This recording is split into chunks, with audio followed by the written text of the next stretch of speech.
Let's continue here with Pericles and Athens a bit here. The subject is, in fact, the Panathenaic procession, the annual procession conducted with a special splendor every 4th year of Athens to visit the city's goddess, the occasion for which was, by a charming archaic tradition, the presentation to the goddess of her annual new frock. Well, one of the things that's the usual case with idolatry is it's not that the statue itself is technically worshipped. It is some entity thought to be referred to by the statue or to be inhabiting the statue. So there's a little bit of a difference there in how some people may think of it. It's a reflection, still a little shocking to some old-fashioned classicists, that the Greeks painted their statues and even sometimes hung real clothes on them. The robe has been worn and embroidered by girls of old Athenian families, and here is the procession. Remember what I said yesterday about the painting and the clothes? It's the same principle. The robe has been woven and embroidered by girls of old Athenian families, and here is the procession. Over the west door, it is in preparation. Along the side walls, it is in full career. At the east and the grave, bearded priests and magistrates have already arrived and stand leaning each on his staff, awaiting the rest of the company. Next come maidens, Nellis grave, carrying pitchers and baskets, the wine and oil, the wheaten cakes and the meal offering, and the other requisites for the sacrifice. After them come the victims, the rams and the cattle, who will die as the central act of the day's proceedings. One likes to forget that an essential part of a Greek festival was the creation of a reeking shambles at the altar before the temple. Then more citizens, musicians, men carrying green sprays of Athena's tree, the olive, chariots, old-fashioned engine of war, still keeping in place, so often in ceremonial, and lastly the young knights on their sturdy, thick-necked Thessalian horses, riding in their mettlesome, curveting mounts to the slow foot pace of the procession.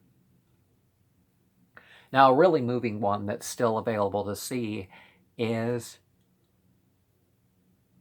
the Tibetan. Have you seen that? Those trumpets? Very unique sort of trumpets that really make you think of the bodies all falling down or all getting up at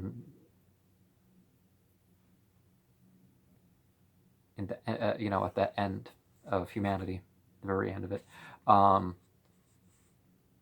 The physical side's over, and then the everything has to die, and then everything resurrected. It's a very common theme in humanity to believe in that. Such was the cortege that every year passed up the steep zigzag road at the west end of the rock, with other elements too. The robe itself set as a sail, characteristically of the naval state, on a model ship, which was mounted up on a wagon and hauled laboriously up the well-worn zigzags. And the foreign residents to Athens, as they could no longer become citizens, and were still wanted by Athenian economy, gave an honorable place in the scheme of things. They were distinguished in the procession by a uniform of red cloaks. Over the east door, finally, where the head of the procession has arrived, sit the gods Father Zeus, Queen Hera, Athena, Artemis, Apollo, Aphrodite,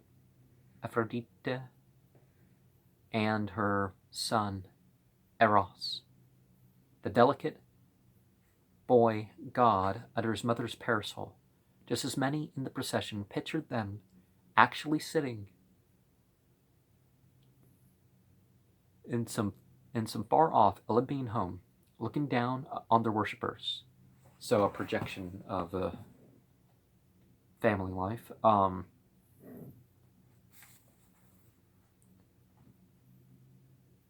But you can look at some of these as beyond the human limitations in terms of the words we're using. Well, I mean, the male and the female and all that other stuff. But there are beings out there that have male and female that aren't human. The world has no festival now to match the Panathenaea. The Panathenaea, with its procession and singing, its concerts in the new hall, and sports outside the walls, the competitions between the greatest musicians and athletes of the day. Stateliest of all, the great or little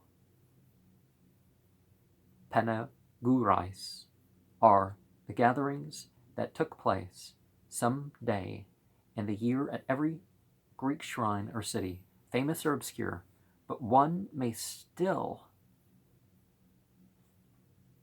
savor the spirit, if not the form of it, at a Greek festival, and realize the Greek capacity for utter absorption in a rite that is at once a duty and a joy, best of all perhaps at Athens, at Easter under the Paschal moon, when at midnight all light their tapers one from another, because Christ is risen, and go out to tell the news, so that the rivers of fire pour down from the Lycabettos and along every street. Now remember that Revelations 22:16 is rendered also to say that Jesus is Lucifer, and this becomes part of such Easter vigil, that Jesus is the Lucifer of Lucifers, and from his light, this light bringer, the light spreads. But even the Bible kind of proves that this fanaticism, just like these Olympian figures could be real human beings with examples to follow or not follow, and to regard. It's a similar.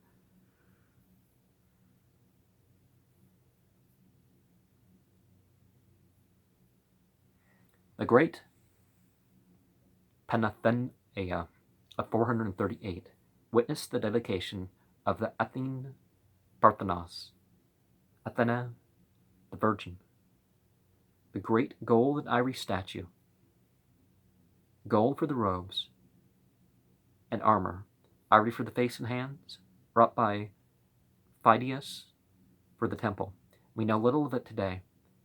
It is long since that ivory was broken and that gold flowed molten into some barbarian mint. The type of the surviving copies is well called by Biasli, that vulgar little souvenir, but one remembers the saying of a Roman critic, Quintilian, about the great Zeus, which Phidias made later at Olympia, that it seemed to add something to the received religion. Didn't I mention Athens? Was it the 777 video or the 888 video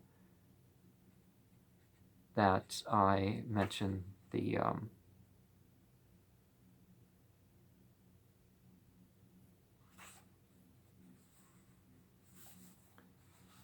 Athens, the Virgin, as one of the numbers that come up? A more prosaic ancient traveler says that Zeus was so huge that, though the temple at Olympia was very large, it seemed out of proportion. We have no structure on the Parthenos, yet that was also gigantic, nearly 40 feet high, including its base. Such colossi scarcely fit into some over-scholastic schemes of ideas about Greece, about Greek moderation. Oh, Greek moderation. The reason is, of course, that such ideas are oversimplified. Modesty was for men, not for gods, or for the work done in their honor. The Parthenon itself is a building large enough to deceive a casual eye as to its distance, when seen without immediate surroundings, across rolling country from the southeast, when new in flashing white marble, with details picked out in paint.